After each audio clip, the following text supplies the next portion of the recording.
Finding out you have diabetes can be scary, but don't panic. People with diabetes can live long, healthy lives. Sure, let's go over some basics. This is diabetes. Made simple. When we eat, food travels to the stomach. Food is made up of three basic nutrients: carbohydrates, proteins, and fats. During digestion, carbohydrates are broken down into sugar, otherwise known as glucose. Here's a quick fact. Carbohydrates include foods such as bread, rice, pasta, potatoes, fruit, milk, and yogurt. In a normal digestive process, sugar travels from the stomach, through the bloodstream, to your body's muscle and fat cells. However, sugar can't enter these cells without the help of a special hormone called insulin, which is produced by the pancreas.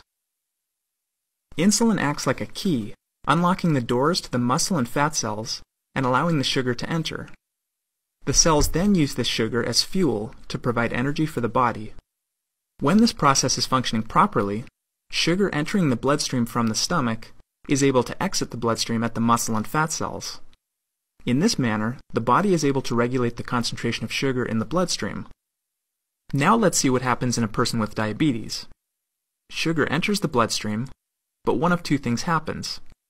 Either the pancreas does not produce a sufficient quantity of insulin to match the sugar entering the bloodstream, or the body cells do not respond to the insulin that the body is producing. In both cases, the result is the same. Cell doors remain closed, causing sugar to get backed up in the bloodstream. As a result, blood sugar levels rise. This creates several problems. Because sugars are not able to enter your body's cells, your body is not getting the fuel it needs. As a result, you may feel tired or fatigued. Your body may try to dilute the excess sugar in the bloodstream by pulling fluid out of your cells. This can leave you feeling dehydrated and thirsty. Most importantly, over time, exposure to high blood sugar levels can cause damage to vital organs connected to the bloodstream, such as your eyes, kidneys, nerves, and heart. If not controlled properly, diabetes can lead to serious complications, such as blindness, amputation, kidney failure, heart attack, and stroke. In order to avoid these complications, people with diabetes must take steps to keep their blood sugar levels in a normal range. One way to do this is through diet. By reducing the amount of carbohydrates you eat in a single meal or snack, you can regulate the amount of sugar entering the bloodstream and prevent your body's insulin supply from becoming overwhelmed. This may mean limiting high-sugar foods such as cake, pie, candy, and soda. You know which ones. Another way to regulate blood sugar is through exercise. Physical activity makes your body's muscle and fat cells more receptive to insulin.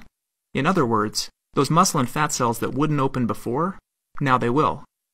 Finally, your doctor may prescribe oral medications to increase your supply of insulin, regulate the amount of sugar entering the bloodstream, or make your body's cells more receptive to the insulin your body is producing. In some cases, insulin shots may also be necessary. Okay, let's review. We've talked about what diabetes is, a condition where either the body does not produce enough insulin, or the body's cells are not receptive to the insulin being produced. We've seen what complications can arise from it, such as fatigue, dehydration, and damage to vital organs. Finally, we've discussed ways to manage it through diet, exercise, and medication. For more information about your specific health diagnosis and treatment plan, please talk to your doctor.